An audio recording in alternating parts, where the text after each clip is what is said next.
The cause of the collision was a software logic issue with a new signaling system. As a result, the first train at Joo Koon station was operating without a protective bubble that ensures safe distances between trains. Subsequent tests and reenactments confirm that the failure conditions must occur in a specific sequence for the protective bubble to be deactivated. Thales, the supplier of the system, had not anticipated such a scenario. This was an isolated case with no precedent, even for Thales. The Operations Control Center staff and the train captains did not know that a protective bubble could be deactivated. Had they been aware of this, the train captain on the second train could have switched from automatic to restricted manual mode to drive the train manually, or, as a last resort, engage the emergency stop button to keep the train from moving. All north-south and east-west line trains, including those involved in the collision at Joo Koon station, are equipped with an emergency stop button for the train captain to apply the brakes manually. Based on train logs, the train captain in the second train was unable to engage these emergency brakes in time to avert a collision. Thales has since rectified the system to address the failure conditions which led to the collision. In addition, Thales is setting up a simulation facility, a simulator, in Singapore to strengthen the testing process.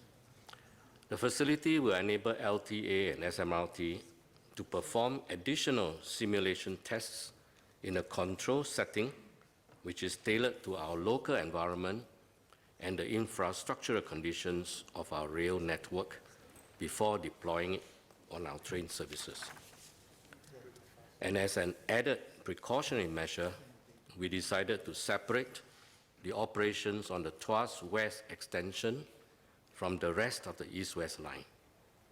The separation will continue until the rest of the East-West line has fully transitioned to the new signaling system. Meanwhile, we are speeding up the re-signaling project, and the extended engineering hours from MRT early closures and late openings will enable us to complete this transition by the middle of this year. Mr. Dennis Tan. I thank the Minister for his reply. I have two supplementary questions. One, I understand from media reports, and correct me if I'm wrong here, that because of the failure of because of the failure conditions, the bubbles did not take place. I think there was a fixed distance of about 36 meters between the first and second train. So I just heard from the Minister that the driver apparently applied the emergency brake, the brakes. Did he apply the brakes and then it didn't work, right? Is that my understanding? Then can I just clarify with the Minister again on this point, whether or not he did apply the emergency brakes or automatic brakes to be used in emergency circumstances, like what is available on East-West and North-South lines? And if that is the case, subject to your answer, Minister, will the Minister or will LTA look into the condition of why the brake did not effect, although there's did not come into effect, despite there being a braking distance of 36 meters. My second question is, in light of what has just happened, which I agree could be quite unique, but nevertheless, for safety purposes, will SMRT be required to review its SOP processes in contingency situations like what we saw at Joo Koon, so that the OCC or the driver will be alerted to and be required to apply brakes when trains start to move in unforeseeable circumstances in order to prevent collisions from happening. Thank you. Thank you. As I explained, that this situation was never anticipated by Thales themselves. You know, I did engineering, but that was many years ago. And one of my favorite subjects was computer programming. I enjoy writing software and so on. Of course, many things have happened during the last 40-odd years. Computer languages have improved, and there are many more new languages and more efficiency tools.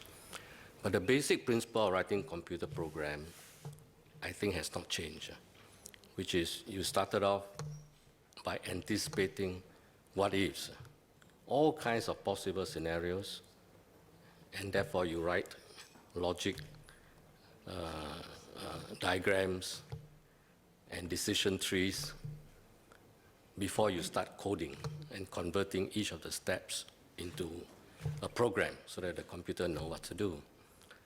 And a good computer program is one that, of course, robustly and comprehensively thought of all possibilities so that when computer or the robot would know how to react.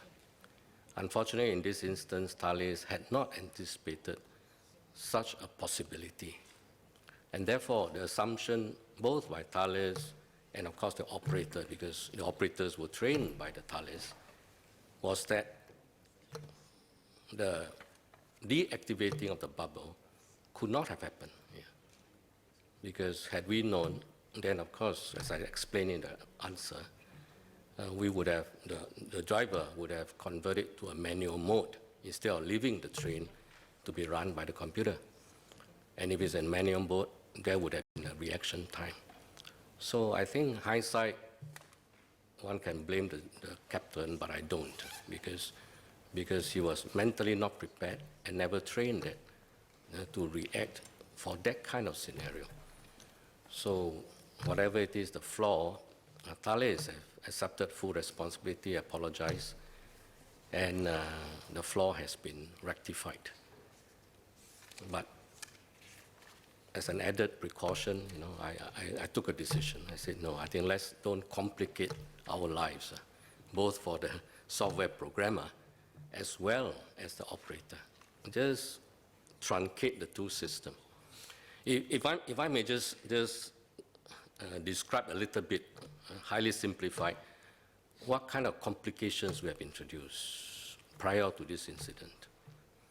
The east-west line is a complete line, but we were doing the most complicated by requiring the signaling system to run on most part of the line on the old system, and then at some point switch to a new system. Therefore, the trains were being operated by two signaling systems, the old system and the new system, and therefore we must know when to do what. And for the new signaling system, they have to be able to what we call, so at any one point in time, they were what we call doing passive mode and active mode. In other words, when for the stretch of the east-west line, which was still and still is on the old signaling system, the signaling system is there, but on passive mode. It is collecting information, reporting information, but not acting. But after clearing a particular station, when it entered the Tuas West extension, it switched into active mode. So these are the complications we introduced. Now, for the collision, or for the deactivation of the bubble to take place, several things must happen. And unfortunately, there was this occasion when all three things happened. First, the train must have developed some problem. See, train carries a lot of computers, and the computer signaling equipment have to communicate with the trackside equipment of the new system. And for that particular train that day, it was not able to communicate.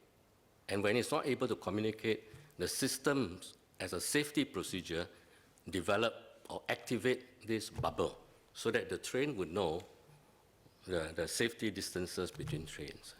So that was the first step that must happen, and in this case it happened. Secondly is this train must pass a stretch of road, a stretch of track, which is still on the old signaling system, and the trackside equipment have not yet been switched to the new train system. And unfortunately, this was the occasion where the programmer have not anticipated it. When it did so, the bubble got deactivated. Yeah. And when it's deactivated, well, the rest is history. So now the flaws have been rectified, have been corrected. So in fact, we could have run this complicated double system for the east-west line plus the Tuas-West extension, but I decided that no, I think let's break the two stretches. We run shuttle buses and in between, so that service is not highly compromised. And I think this way we ensure maximum safety for our commuters. Mr. Dennis Tan. Thank you, Minister.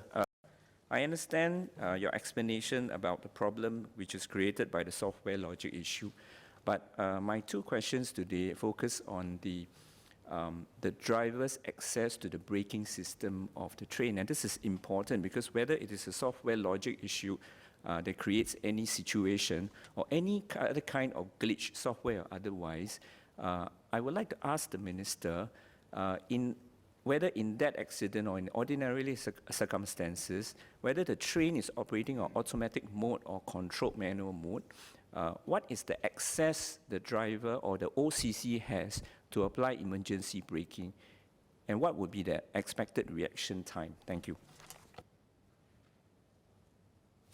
I wouldn't know enough to know what sort of reaction time there is available, but based on the logs and review by the experts, they felt that the train operator just could not be able to react in time. And because first you have to switch from automatic to a manual mode, and then from manual mode, you have access to the emergency buttons. Yeah. On hindsight, it's easy. Why didn't you do that? You know, a few months ago, I had a good friend, the corporate lawyer, and called me frantically. Very safe driver, very responsible driver, and he was somewhere in Singapore driving, and as he approached a pedestrian crossing, and he was quite clear that there was nobody. You know, he slowed down, but he didn't stop. I mean, we don't really stop in front of a pedestrian crossing unless we know there's a pedestrian. But the next second, he saw somebody on e-scooter flung onto his windscreen. So the fellow must have been speeding right through, you know. And he, of course, then only he stopped, came down, assist, called the ambulance, etc. Admitted to hospital. And a few days later, he was informed by the hospital that the victim died. So of course, my friend was totally traumatized, you know. So of course, he knew, you know, he would be charged, and he expected to be punished.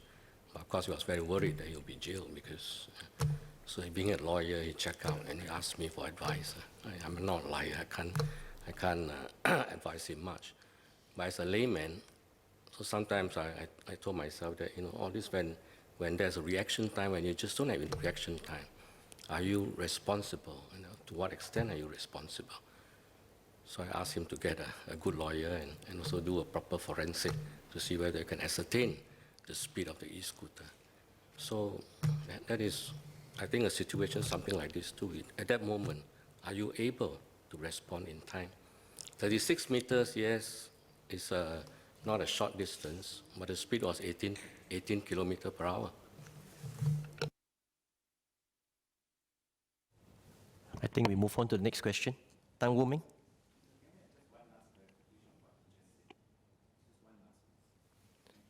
All right, I'll just allow the last question. Thank you, Deputy Speaker. Appreciate that. Thank you, Minister, for your answer. Just one clarification on what you just said. Perhaps you could clarify to the public. When a train is on automatic mode, does does each driver require to switch to control manual mode before he can apply the brakes, or he has access to emergency brakes even in automatic mode? Thank you. I think it would depend on the design. I'm not perfectly sure of my answer here, but I'll check.